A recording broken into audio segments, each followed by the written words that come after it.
Welcome to the Career Corrective, your career lifeline that gives you laugh lines with Regina, Jenny, and Allie.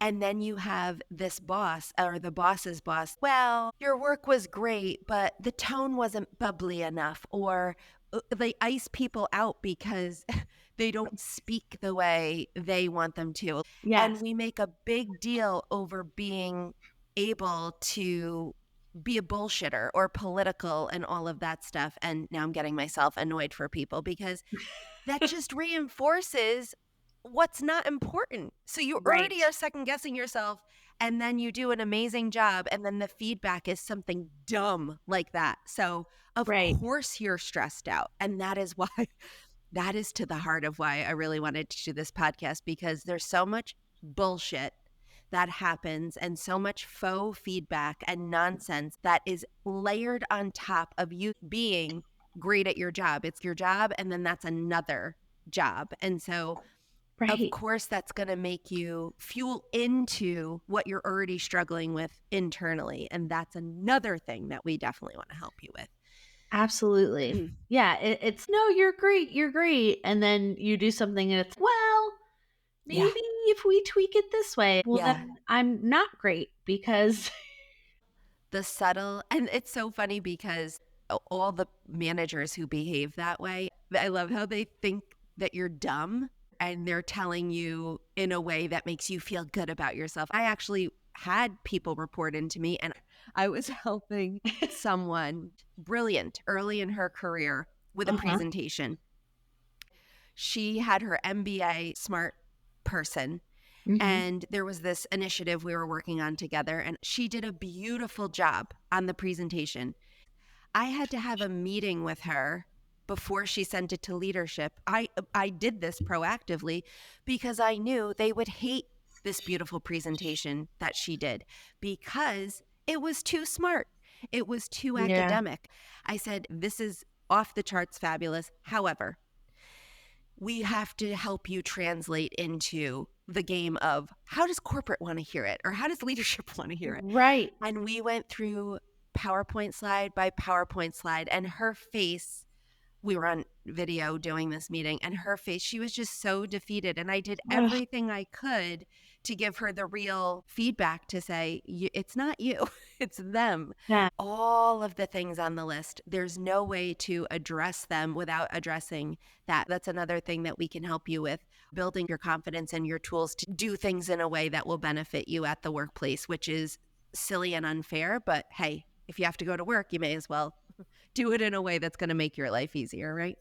Absolutely. Whoo-wee.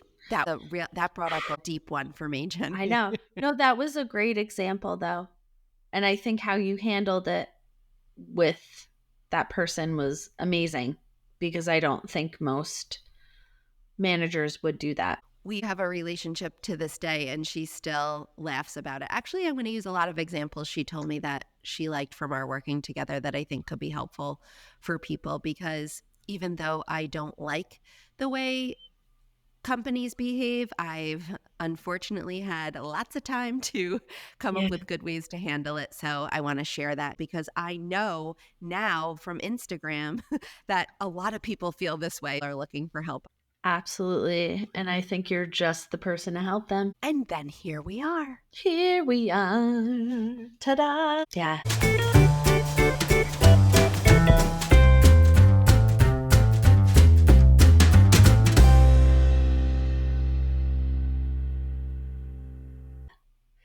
So I know you read a lot about these topics that we discuss, right? Yes. You're always reading. You're always gathering information. You're always learning. So can we just lay a little bit of the groundwork for our listeners on our self-sabotage series? Yeah. What's your perspective? What's happening when we self-sabotage? It's encapsulated in a theory brought out in the 1930s by Dr. Kurt Lewin. He was one of the founders of modern psychology, and he called this the approach avoidance conflict. The long and short of it is every decision we make, everything we do, positive rewards as well as negative consequences. Jenny, you brought up before the idea of being successful is scary. Yes. That's a perfect example. Think of getting offered a promotion. I want to pay you $8 billion a minute. I love using crazy numbers. So I love it too. And I'm like, oh, I really want to get paid that. $8 billion a minute. I'll take that job. Heck yeah. And you're offered that, and it's exciting and terrifying at the same time because you have to then do all that job entails to make the 8 billion per minute. Right. And that's exactly what he was talking about. When you're self-sabotaging, it's the backseat driver yelling, yeah, you might want that money, but do you want to do all that travel? Do you want to be in charge of all those people? Yeah. That's the avoidance part of the brain. And it's natural. You want to avoid pain. So it's pointing out as that backseat driver, watch out for that, watch out for that. While your conscious part of the brain, the part that's like, yeah, but I want that money. So your perception is affected by both sides. A lot of the backseat driver, quote unquote, part of the brain, the avoidance piece, lives in your subconscious. So you don't even know. It's taking a tally of all of the fear-based things that you've had accumulate throughout your life. I was going to say your career, but it's your whole life. Right. That would help you avoid this. It might say, oh, that other person got promoted and then they got fired. Subconscious is trying to protect you. Picture it throwing all of these caution signs at you. Yeah. So how would you tell your subconscious to fuck off? There's a lot to this, but I think a great place to start is recognizing. And by the way, before you come at us that we hate the subconscious, it was just a joke. So sorry. I didn't really mean to tell it to F off. Really I did. The subconscious lobby is going to come at us hot. Hot. They're going to cancel us. Canceled. These people hate the subconscious. I think a great place to start is we're wired to avoid the fear. Mm-hmm. The subconscious plays into that. Just recognizing that that's happening. Recognizing when those fears come up and start to identify them.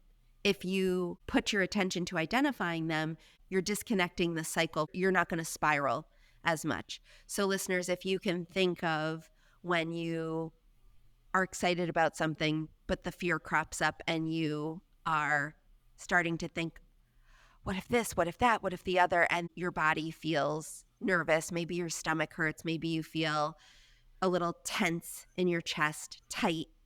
That's all going on inside you because that's where your brain is. So if you start to say, hey, this is my subconscious trying to protect me. I guess we love the subconscious after all because it is just trying to be good to us and keep us safe.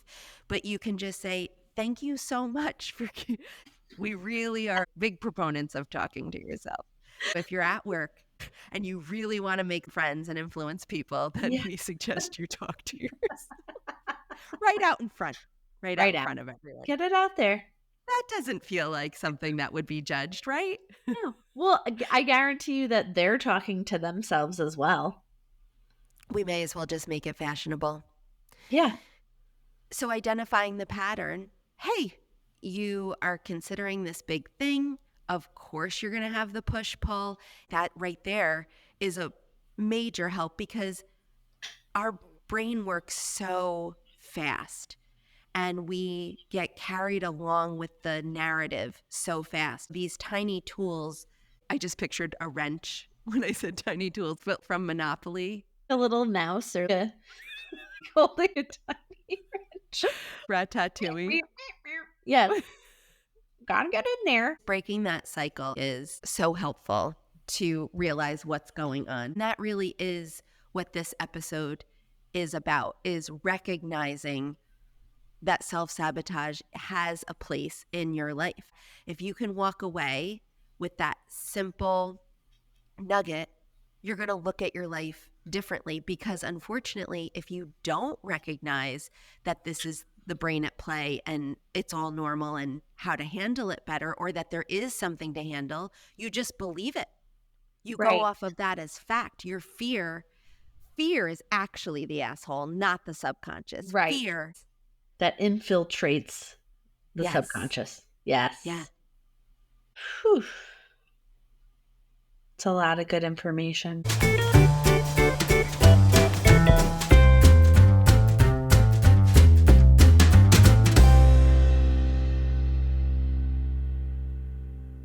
It's now time to Ask CC, where you can write into the show with your work woes and questions so we can choose some each week to weigh in on them. Please write to us at askcc@thecareercorrective.com. All right, you ready, Allie? I'm ready. All right. Charlene writes, Dear CC, I've been wanting to leave my current job for months.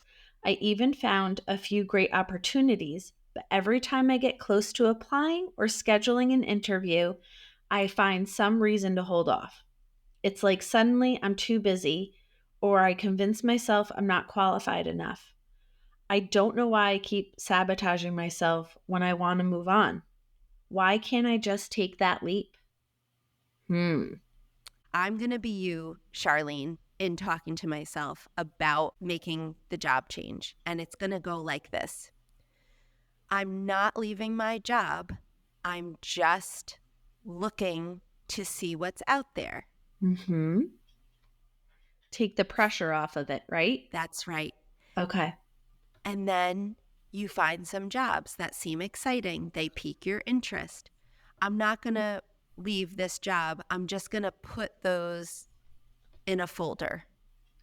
I'm going to save those jobs I found that piqued my interest. Okay. And then you say, I'm just going to throw out some applications and see what happens, but I'm not leaving. And then you just follow that verbiage for yourself, that self-talk. Again, huge fan of talking to yourself. This is and this is what you follow throughout the process. And then you say they contact you back. I was just going to ask you that. What should she do? You say the same thing. I'd love to interview with you. And then to yourself, I'm not going to leave. I'm just going to use this interview as practice. That's all. We're just researching. We're just exploring. Information is free. It's always good to brush up on your interviewing skills. This is how you want to talk to yourself. I'm just going to go do the interview. I'm not leaving. Then I was going to say something else, Jenny, but is it a question you already have? No. What if yes. Well, I know. Because your brain is so logical. I know exactly what you're thinking. So they love you and they want to make you an offer. Then it's time to give yourself a minute or a few days to think about it. If they give you an offer, and of course they will, Charlene, because you're amazing. You're the rock star of rock stars. You can do anything. Thank you so much for this offer. I need to digest this information and think about this. I will get back to you within, 24 hours, 48 hours, both are reasonable. Okay. And at that time, you want to really give it thought. Look at all of the options and see what is best for you. And hopefully what you can do is talk to yourself about the reality of where you are and whatever this other offer is, to then decide. Sometimes the idea of interviewing can be the thing that's creating the fear. So if you get through that and it becomes a reality and you loved all the people in the interview process and you did your due diligence, consider all of that, and then it's time to make that decision. And it's okay if it's still no and you're not ready, but you're going to feel so much better about yourself for having gone through that. Plus, it feels really good to get a job offer even if you say no. And then what is that going to do for your confidence moving forward? Then maybe a job piques your interest that does feel right 3 months down the road, 6 months down the road.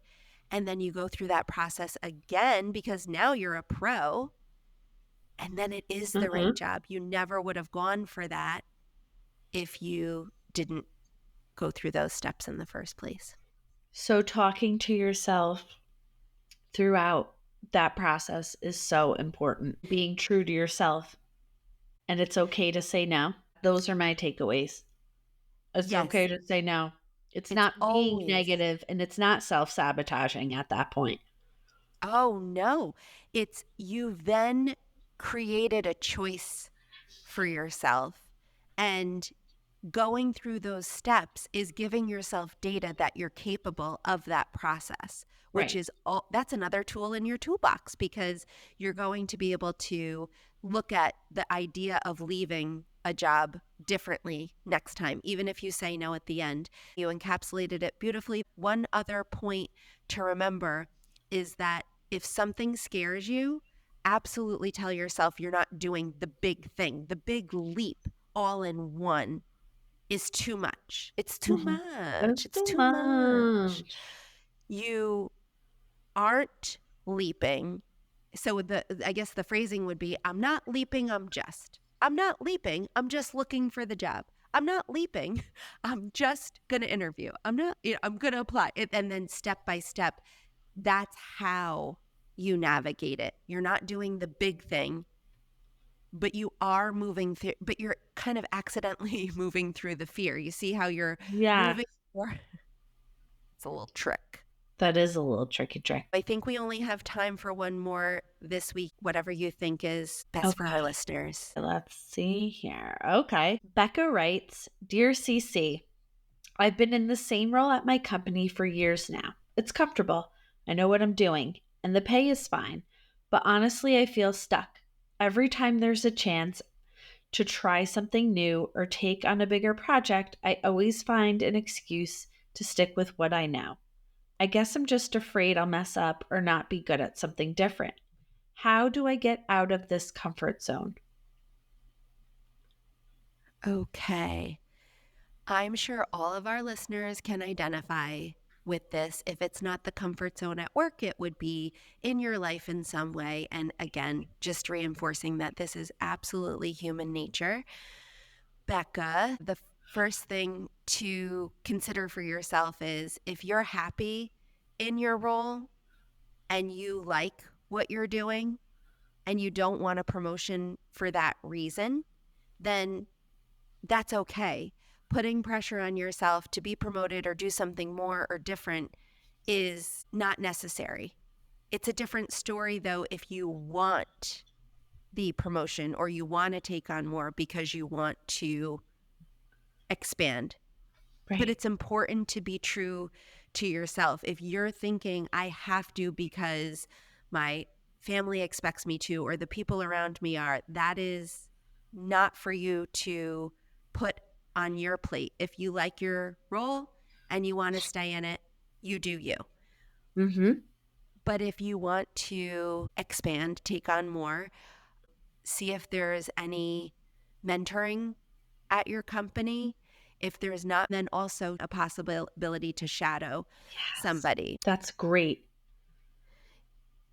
That way you can get exposed to different things that seem interesting, but maybe a little scary, but it's not your responsibility to deliver. Right. It's for you to learn in a safe space that would allow you to take more and more on. Believe me, the person you're shadowing, if they can hand off any of their work as you progress, I'm sure they'd be more than happy to do so. But that will build your capabilities and then show yourself through data that you're capable of those things. And then if you decide that you want that for yourself, that's the gateway into progressing into a role like that. Then you can keep that conversation going with your manager. Oh, I really liked shadowing them. That will help you work together to get into a role like that. Right. Yeah, it's a safe way of dipping your toes in the water. Yes. Which Yes. feels much better than just trying to go into the new role without that data for Right. yourself. Yes. I think that's so helpful. Thank you. I know we are out of time, but I thought, Jenny, before we sign off here today, I'd love to give our listeners just a few key takeaways so they can start dealing with the fear that comes up, all of what we've talked about today. I think it sounds great. Okay. Yes, yes. I think identifying common fear words would be helpful. Looking for words like always, never in your self talk, just kind of Yeah. identifying those, or what Yes. if, or I can't. They're often signs of the fear talking. Yes. So start to identify those words and how you talk to yourself. I think you're really just trying to get our listeners to talk to themselves. I think that's I what our mission is. I am. I am. Talk to themselves in a positive way, in a healthy way.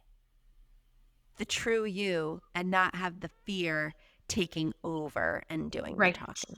Yes. Like poker, I'm going to take your self talk and Oh. I'm going to raise you.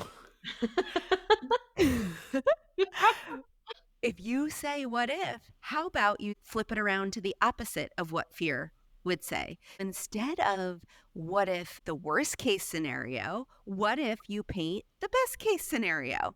Oh, I love that. If you picture Yes. yourself giving a presentation, picture Meryl Streep standing up and giving you a standing ovation Right. for your What presentation. if I just nail the hell out of it? What if Meryl Streep comes up to me and shakes my hand and tells me I'm the most fabulous person she's ever met? And that you were the inspiration for her character in The Devil Wears Prada. Right. And that she wants to invite you to brunch tomorrow. Mimosas and Bloody Marys all around. What if that happens? What if that? How about that fear? Look at How that about that? fear. Take that. Yeah, shove it up your what fear.